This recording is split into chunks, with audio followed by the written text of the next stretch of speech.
हे परमेश्वर, तू स्वर्ग के ऊपर अति महान और तेजोमय है, तेरी महिमा सारी पृथ्वी के ऊपर फैल जाए। उसने क्या प्रार्थना किया? अपने बचाव की प्रार्थना नहीं की, उसने परमेश्वर को महिमा दी। उसने कहा, हे परमेश्वर, हे मेरे सृष्टिकर्ता, तू स्वर्गों के ऊपर अति महान है और तेजोमय है।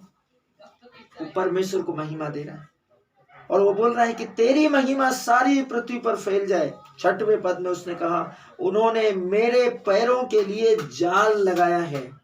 जैसे पक्षी को पकड़ने के लिए शिकारी जाल बिछाता है, दाऊद बोल रहा है, उन्होंने मेरे पैरों के लिए जाल लगाया है।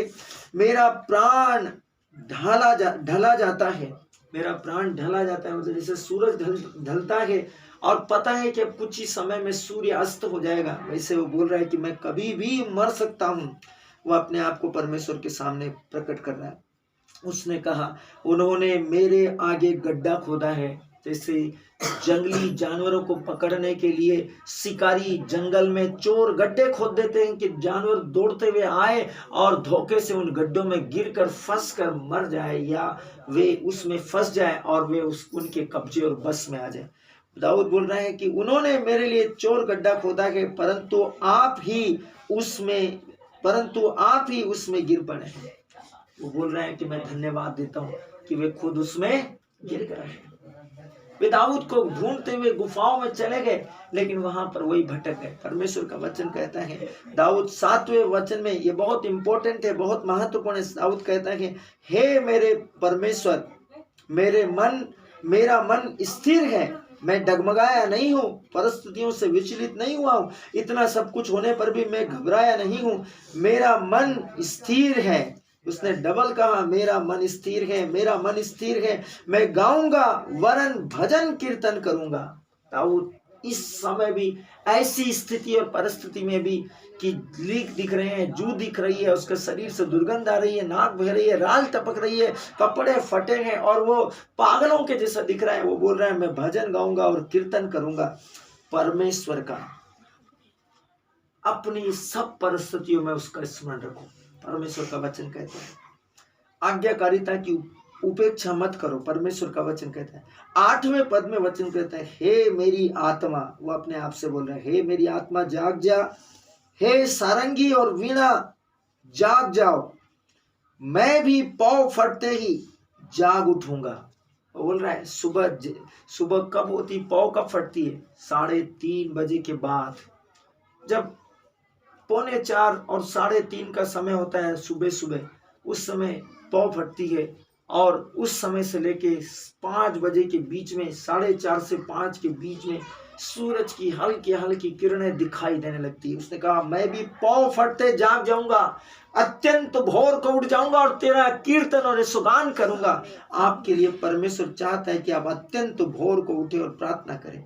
उसने कहा, हे प्रभु, मैं देश देश के लोगों के बीच तेरा धन्यवाद करूंगा, मैं राज्य राज्य के लोगों के बीच तेरा भजन गाऊंगा।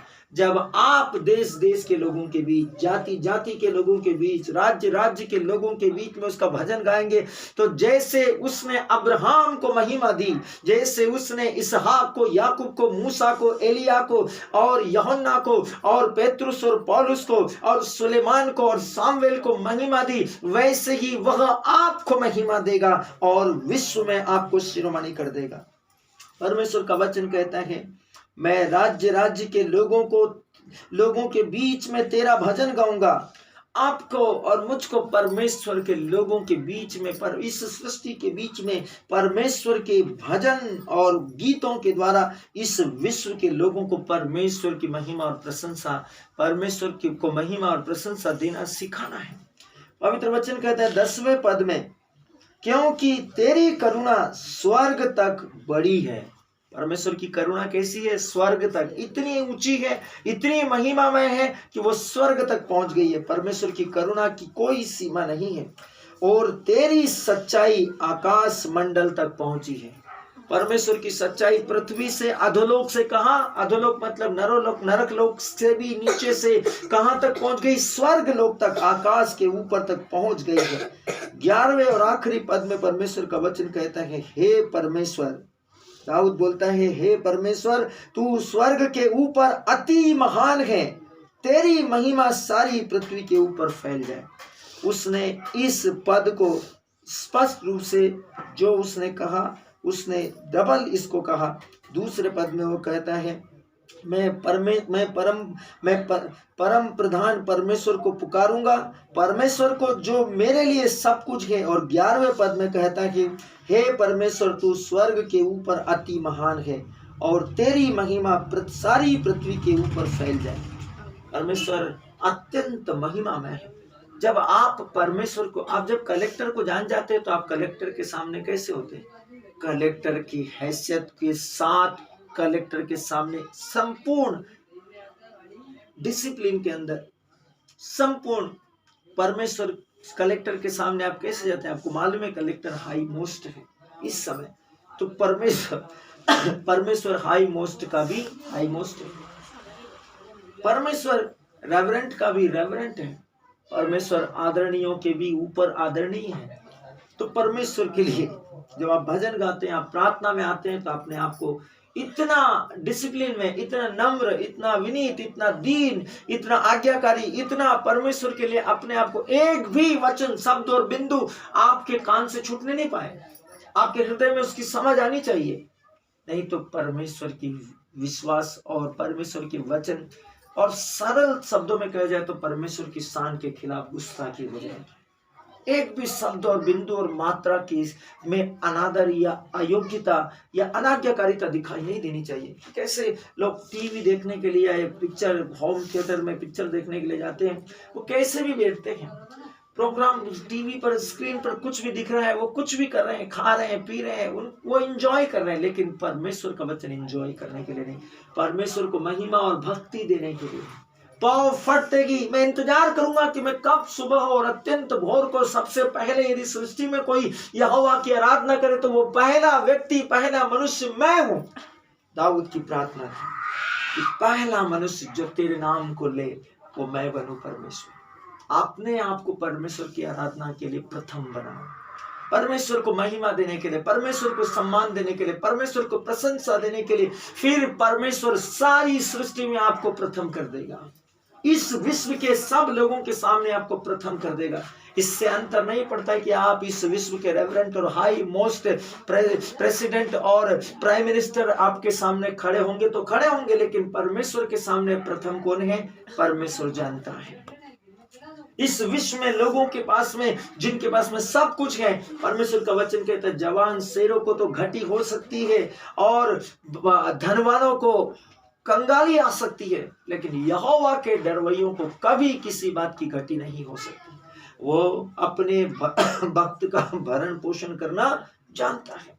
परमेश्वर ने अपने भक्तों के लिए परमेश्वर के आज्ञाकारी धर्मी स्त्री और पुरुषों को नियुक्त कर दिया है। जैसे उसने परमेश्वर के वचन बताते उसने एलिया के लिए कौओं और पक्षियों को नियुक्त कर दिया था।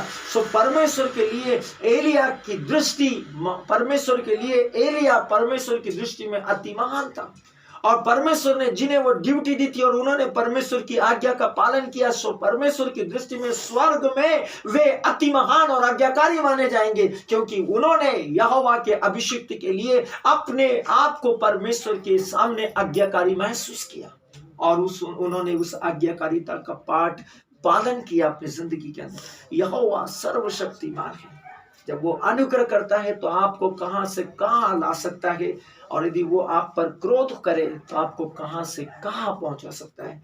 आप यहोवा के अत्यंत प्रिय है, इसलिए हम में से हर एक व्यक्ति, उसने कहा, अभी हमने वचन में सुना, परमेश्वर का वचन हमें सिखाता है वो पिता के समान भी प्यार करता है और माता के समान भी प्यार करता है।